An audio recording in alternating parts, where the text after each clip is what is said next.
Ok, chicos, continuamos entonces con la solución del modelo número 4 y dice así: ¿qué términos faltan en la siguiente sucesión? Y la sucesión es esta: un tercio, 4/6, un entero. Tenemos la incógnita, que es el término. Cada elemento de la sucesión, cada elemento le vamos a llamar término. ¿Estamos de acuerdo? Términos son los términos que nos hacen falta. Un entero, 2/3, dos enteros y un espacio. Otro término que tenemos que averiguar nosotros. Entonces, ya tenemos aquí las opciones de respuesta. Ahora necesitamos averiguar cuál es el patrón de cuánto en cuánto. Ya sea que aumente, si aumenta puede ser una suma o puede ser una multiplicación, o disminuya, si disminuye el patrón numérico, si disminuye mis cantidades, puede ser una resta o puede ser una división. ¿Estamos de acuerdo? Entonces, analizamos primero. Tengo un tercio, luego 4/6, un entero, no sabemos, un entero, 2/3, dos enteros. Nos damos cuenta de manera aparente que la sucesión, en este caso, los términos van aumentando. ¿De acuerdo? Van aumentando. En este caso ahora tenemos que averiguar cómo aumentan. Si aumentan mediante una suma o aumentan mediante una resta. Si aumentan mediante una suma, se les llama progresión aritmética. Si aumentan mediante una multiplicación, se les llama progresión geométrica. ¿Estamos de acuerdo? Observamos, dime. ¿Por qué dijo aumenta con una resta? ¿Dije aumenta con una resta? ¿Sí? Bueno, perdón, se me cruzaron los cables. Si aumenta con una suma, progresión aritmética. Si aumenta con una multiplicación, mediante una multiplicación, progresión geométrica. Por ahí se me cruzaron los cables. Gracias, Carla. Bueno, entonces tengo un tercio, 4/6, un entero, no sabemos, un entero, 2/3, dos enteros y un dato que nos hace falta. Ahora, como está aumentando, lo más seguro es que se trate de una suma. Lo más seguro, comenzamos. Y para identificar qué elemento sería si se trata de una suma, pues lo contrario a la suma, ¿qué cosa es? Una resta. 4/6 menos un tercio. Para resolver esta resta, observo mis fracciones y siempre les he dicho que si en alguna fracción de las que tengo podemos identificar que la podemos simplificar, siempre la simplifiquemos. Eso nos va a ayudar muchísimo, ¿de acuerdo? Entonces, un tercio ya no se puede simplificar. Sin embargo, 4/6 sí podemos simplificarla porque ambos, tanto numerador como denominador, son pares, por lo tanto puedo obtenerles mitad. Si yo digo 4 entre 2, ¿cuánto me da? 2. 6 entre 2, 3. Acabo de buscar una fracción equivalente a esta. Estas dos representan lo mismo, son equivalentes aunque veamos números diferentes. ¿De acuerdo? Salió en verso sin esfuerzo. Son equivalentes aunque veamos números diferentes. Mitad de 4 son 2, mitad de 6 son 3. Entonces, la siguiente que tengo acá es un tercio. Esta ya no se puede simplificar. Y ahora, cuando en una resta o en una suma tenemos el mismo denominador, ese denominador se recorre. Estamos hablando de tercios. A 2 le quito 1, 1. Y entonces, el resultado que obtengo de restar 4/6 menos un tercio es un tercio. ¿Estamos de acuerdo? Aparentemente, ese puede ser mi patrón, el elemento que va aumentando. Entonces, de acá para acá aumentó un tercio. Ahora lo único que tengo que hacer es comprobar si se repite este patrón, si cada término va aumentando de un tercio en un tercio. Comprobamos. Tengo 4/6. Maestro, Dime. ¿cómo hace para aumentar? Ah, sí, sí. Ok, entonces, 4/6 más 1/3. ¿Estamos de acuerdo? Si el resultado es un entero, muy seguramente este será mi patrón. ¿De acuerdo? Lo mismo, hacemos el mismo procedimiento. Buscamos la fracción equivalente de 4/6, que ya lo hicimos acá. Ya sé que son 2/3 más 1/3. ¿Cuánto sería? En el caso de los denominadores que son iguales, los recorremos. 2 más 1, 3. Y sé que 3/3 es igual a un entero. Hasta el momento voy bien. ¿Por qué un entero? Porque si yo divido 3 entre 3, ¿qué número al multiplicarlo por 3 me da 3? Un entero. 1 por 3, 3. Para 3, 0. Aquí me estaría dando, si yo convirtiera esto en una fracción mixta, sería un entero con 0/3. Pero no tiene ningún caso que yo escriba un entero con 0/3. No tiene ningún caso. Entonces, simplemente me queda un entero. Hasta el momento vamos bien y acabamos de comprobar que aquí, sí, efectivamente, si le agregamos 1/3, tenemos un entero. Para el siguiente término está muy fácil, ¿no? Porque un entero más 1/3, ¿cuánto sería?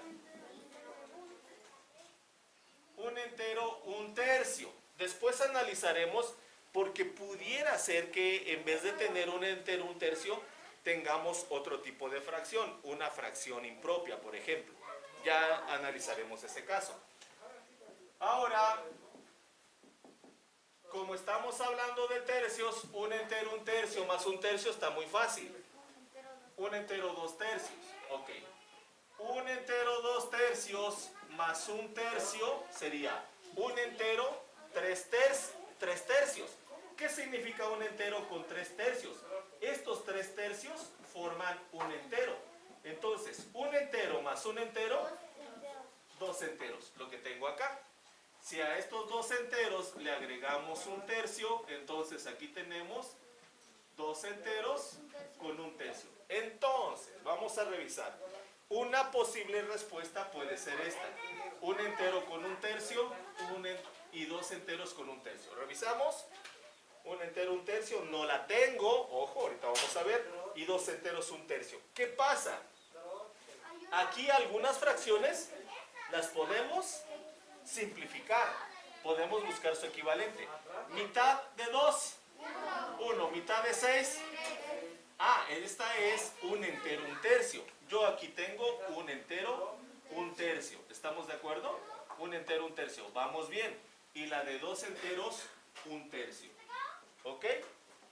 Esta definitivamente no corresponde a ninguna. 2 enteros, 2/3. Un entero, 2/3. 2 enteros, 2/3. 7/6. 5/3. Ninguna de estas. Esta nada más que me la presentó de manera equivalente. Si siguiéramos el orden, podíamos hablar de que la primera me la da en tercios, la segunda, el segundo término, me lo da en sextos. Primera me lo da en tercios, esta debería de estar expresada en tercios. ¿De acuerdo? Esta debería de estar así, 3/3. Sin embargo, me lo está presentando en entero. Y esta, de acuerdo a la respuesta que me está dando, la debería de presentar en sextos. Sería un entero, 2 sextos. Esta me la debería de presentar en tercios.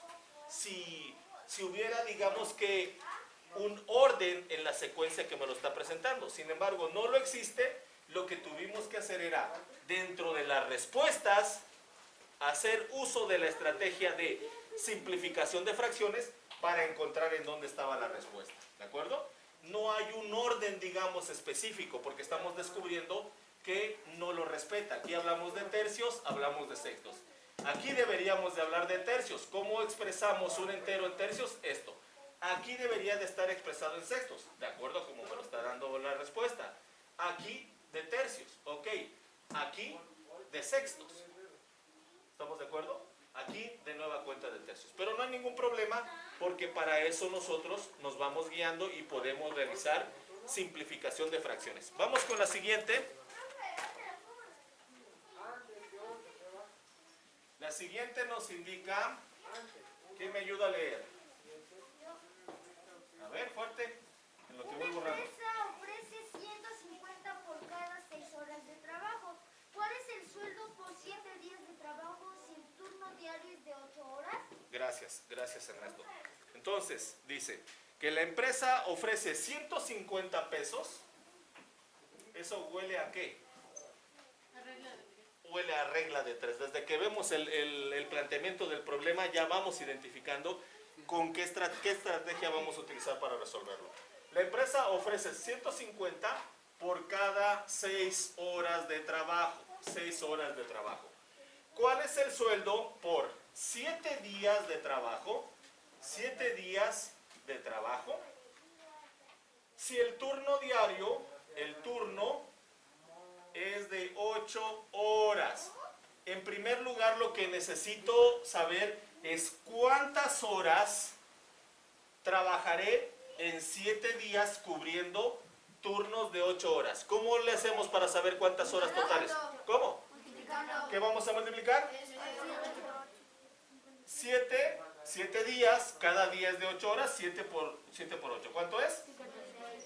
56. Ok, ahora necesito saber por 56 horas cuánto voy a cobrar.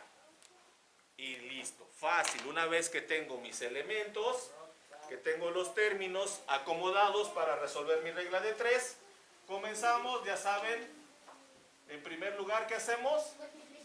Multiplicamos. Y en segundo lugar, dividimos. Multiplicamos 56, 150 por 56. Vamos, 6 por 0, 6 por 5, 30. Llevo 3, 6 por 1 y 3, 9. Dejo este espacio porque es del 6. Vamos con el 5, 5 por 0, 5 por 5. Llevo 2, 5 por 1 y 2. Número, 9 y 5. Llevo 1, 7 y 1, 8. 8,400 entre 6. Comparo, tengo una cifra con una cifra, como es mayor me quedo con esa. ¿Qué número al multiplicarlo por 6? Se acerca a 8, 1 por 6. 6. La hacemos desarrollada, si la pueden hacer directa, gana directa. A 8 le quito 6. Baja el 4. ¿Qué número? 6 por 4, 24. Para 24, 0. Ok. ¡Ojo! Muchos lo dejan acá. Cometen el error de que como ya tienen 0 en el residuo, creen que ya terminaron de completar la división. No. Precisamente por eso conviene ordenar y acomodar siempre las cifras. Si tienen libreta de cuadriculado, un cuadrito para cada número. ¿De acuerdo? Entonces, 0. ¿Qué número al multiplicarlo por 6 me da 0? El 0. 0 por 6, 0. A 0 le quito 0, 0. Baja el otro 0. ¿Qué número al multiplicarlo por 6 me da 0? El 0. 0 por 6, 0. A 0 le quito 6, 0. La respuesta es 1,400 pesos me pagarán si trabajo 7 días de 8 horas por turno. ¿Está en el inciso? Sí, ok. Vayan corrigiendo, vayan identificando. Entonces, las respuestas. Aquí tenemos, en la siguiente, tenemos cuál es el desarrollo plano con el que se puede armar una pirámide cuadrangular. Pirámide cuadrangular. ¿Cuáles serían las características de la pirámide cuadrangular? ¿Qué forma tiene su base? Cuadrado. Tengo esto, acá, acá. Vamos con la B. Tengo esto. Hasta el momento las dos van con bases cuadradas. C.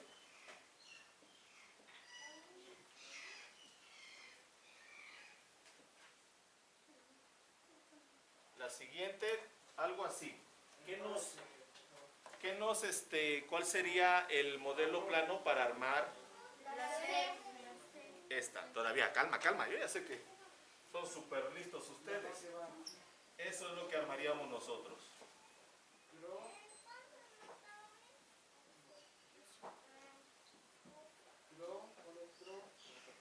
Ok, si no tenemos, digamos que la experiencia previa de poder haber armado patrones de figuras, lo que tenemos que hacer acá es ocupar nuestra imaginación, esa imaginación tan poderosa que tienen ustedes. Si ya sé que esta es la base, en todos está bien la base, lo que tienen que hacer es imaginar, como que ir intentando pensar qué ocurre al subir estas caras.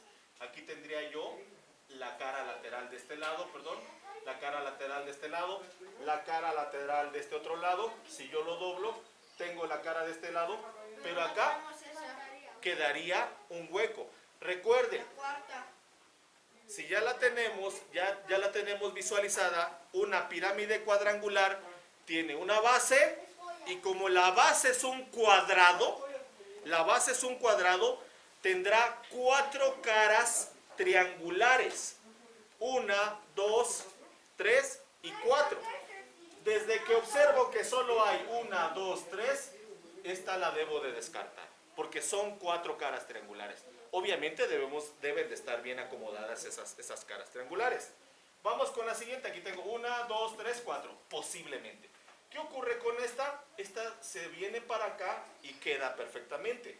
Pero esta, ¿cómo va a quedar? Queda invertida y nos va a quedar un hueco. ¿Estamos de acuerdo? La descartamos. ¿Qué ocurre con la C? Esta se viene para arriba, esta se viene para arriba, esta se viene para acá y se viene para acá. ¿La podemos armar con esta? Sí. En el caso de la D, esta sí se viene para arriba.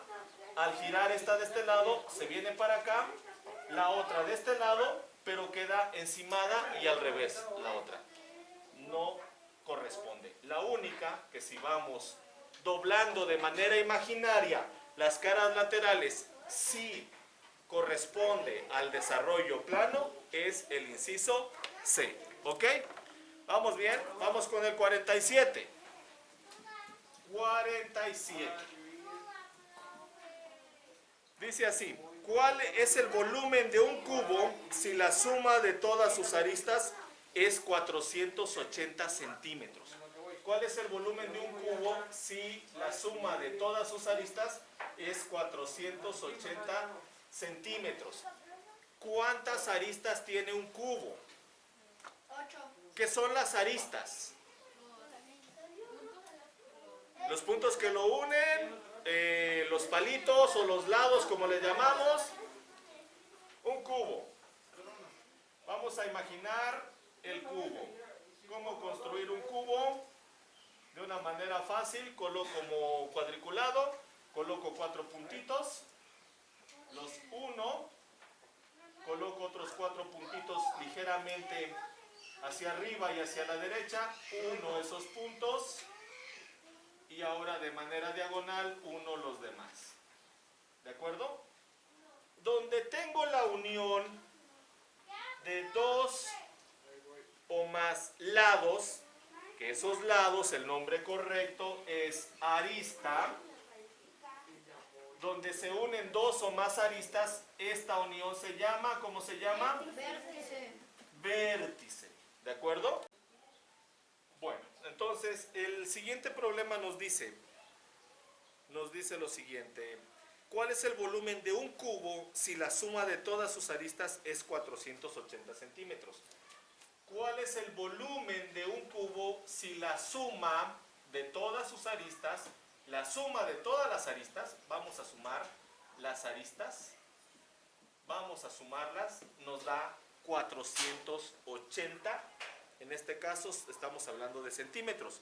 Para poderlo contestar, tenemos que conocer cuáles son los elementos en el caso de un cuerpo geométrico. Si tenemos la estructura, que es como esta, la que tenemos ahí en el pizarrón, digamos, pero es un diseño, por decirlo así, abstracto. De manera real lo podemos tener acá y lo podemos observar y manipular. Esta solo es una abstracción, es una representación de esto, ¿de acuerdo? En 3D. A veces les confunde a los niños, a veces los confunde y pueden pensar que aquí hay una arista, que aquí hay otra, que aquí hay otra, que aquí hay otra, que aquí hay otra. Y pueden contar mal, podrían decir, ah, tiene 1, 2, 3, 4, 5, 6, 7, 8, 9, 10, 11, 12, 13, 14, 15, 16 y no sé cuántas más. Estar contando de más, ¿de acuerdo? Sin embargo, la ventaja es que aquí tenemos un modelo real, ¿de acuerdo? Una representación real, donde tenemos representadas las aristas con los palitos de bandera como tenemos acá, y los vértices donde se unen dos o más aristas, que son estas, lo tenemos acá, en este caso con plastilina, en este caso con silicón, pero estos son los vértices. Si hablamos de vértices y tenemos un cubo, ¿cuántos vértices tiene un cubo? Los contamos. 3, 4. ¿Y 4 de arriba? 8. En total, vértices totales 8. son 8 vértices totales. Y aquí los podemos observar. 1, 2, 3, 4, 5, 6, 7 y 8. Correcto. Ahora las aristas. Las aristas son los lados, ¿de acuerdo? Pero el nombre correcto para nombrarlo es arista. Entonces, como es un cuadrado, el cuadrado ¿cuántos lados tiene? 4 de abajo y 4 de arriba, 8. ¿Y 4 de los lados? 12. Ah, aristas son 12. Aristas totales son 12 aristas totales. Ok, me está diciendo que 12 aristas suman 480 centímetros. La suma de todas estas, si yo midiera la longitud de acuerdo al problema que me está planteando, la suma de todas esas aristas son 480 centímetros. Son 12. La pregunta es, que es bastante interesante, el otro elemento, ya no les dije, son las caras, ¿de acuerdo? Las caras. Si nosotros ocupamos estos espacios, rellenamos estos espacios, obtendremos lo que es una cara. Entonces, el otro elemento, le podemos llamar, que estaría acá, hablando de esta parte, son las caras. ¿Estamos de acuerdo? Bueno, entonces, ¿Qué es el volumen? el volumen es el espacio, es la unidad de medida que comprende, en este caso, un cuerpo geométrico, la capacidad que tiene. Si nosotros rellenamos, por ejemplo, Lo podemos rellenar. ¿no? Lo podemos rellenar de arena. La cantidad de arena que va a caber acá, hagan de cuenta que no tiene esta tapa de aquí, la cantidad de arena que va a caber, o de agua, o esa cantidad es el volumen. ¿Qué tanto tiene de capacidad? ¿De acuerdo? Ese es el volumen. Okay, bueno, que es una unidad de medida, pero cúbica, atendiendo a tres relaciones: largo, ancho y profundidad. ¿Estamos de acuerdo? En el perímetro, cuando hablamos nosotros de perímetro, es simplemente longitudes, contorno, ¿de acuerdo? Cuando hablamos de área, hablamos de superficie. Si por ejemplo aquí tenemos un cuadrado y tú quieres preguntarte, ¿qué cosa es el perímetro? Pues es la orilla, es la longitud que tiene la orilla, el contorno, es el perímetro, ¿de acuerdo? Es esa longitud. Pero si tú hablas de la superficie interna, entonces ya estás hablando de área. Cuando hablas de perímetro, tú únicamente estás utilizando unidades de medida lineales. Si aquí la longitud fueran 5 centímetros, hablando de esta longitud, quieres calcular el perímetro total, en este caso, sumarías 5 más 5 más 5 más 5, o 5 por 4, porque en este caso son iguales. 5 por 4, el perímetro serían 20 centímetros. Y si se dan cuenta, la unidad de medida es lineal, ¿de acuerdo? En cambio, en el caso de la unidad de medida, hablando de área, tenemos dos elementos, dos dimensiones: el largo y el ancho, ¿de acuerdo? En el caso del cuadrado, para encontrar el área es base por altura o lado al cuadrado. Si yo quiero calcular el área del cuadrado, lado al cuadrado o lado por lado, y alguien te puede decir no, que base por altura. Por ejemplo, yo me quedo con cualquiera de estas dos que representan lo mismo. Lado por lado, ¿cuánto sería? O lado al cuadrado, 5 por 5, 25 centímetro por centímetro, centímetro cuadrado. Pero cuando ya pasas al plano de la tercera dimensión, cuando ya estás hablando de volumen, cuando ya quieres calcular la capacidad que puede contener ese cuerpo geométrico, estaremos hablando de unidades cúbicas. Y en este caso multiplicaremos largo por alto por profundidad. Hay otra fórmula que también va a aplicar para la mayoría de los cuerpos geométricos. En el caso de los prismas, que el volumen será área de la base por altura, ¿de acuerdo? Y la base en este caso sería esta. Lado 5 por 5, 25 centímetros cuadrados, es el área de esta base. Ahora, por la altura, en este caso son 5, tengo 25 centímetros cuadrados por 5 centímetros. 5 por 5 son 25, llevo 2, 5 por 2, 10, 11, 12.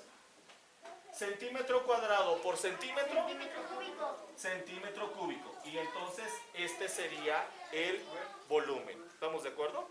¿Sale? Bueno, ¿quedó aclarado qué es eso del volumen? Y por qué tenemos unidades de medida lineales, unidades de medida cuadradas, unidades de medida cúbicas. Entonces, vamos avanzando. 12 aristas. Y dice que la medida de esas 12 aristas son 480 centímetros lineales. La pregunta es, ¿cuál es el volumen del cubo? De este cubo que la medida, la suma de todas sus aristas es 480 centímetros lineales. Lo que necesitamos saber es cuánto mide una arista. Si yo sé cuál es la medida de una arista, como vimos acá, multiplicaremos la unidad de medida que tengo acá por la otra, que será igual por la altura. ¿Estamos de acuerdo? ¿Y cómo calculamos cuánto mide una arista? ¿Cómo calculamos? Gracias. 480 entre 12. ¿Cuántas veces cabe el 12 en el 48? 4 por 2, 8. 4 por 1, 4. A 48 le quito 48, 0. Baja este 0. ¿Qué número multiplicarlo por 12 me da 0? 0. 40 centímetros. Eso es el volumen. No, ojo, concentrados. 40 centímetros es la medida de cada arista, de cada una de las 12, porque el problema dice, la suma total de las aristas son 480. Cuando nosotros dividimos 480 entre 12, estamos calculando la longitud de una de las aristas. 40 por 12 me va a dar los 480. Entonces ahora, recuerden, algo que nos va a ayudar para prismas y en este caso para este cubo, área de la base por altura. Sería 40 centímetros por 40 centímetros. Baja el 0, 4 por 0, 0, 4 por 4, 16. Centímetro por centímetro. Centímetro cuadrado.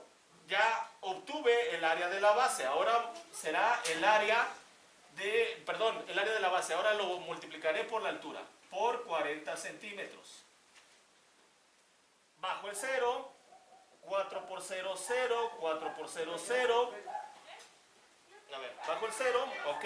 4 por 0, 0. 4 por 0, 0. 4 por 6. 24. Escribo el 4. Llevo 2.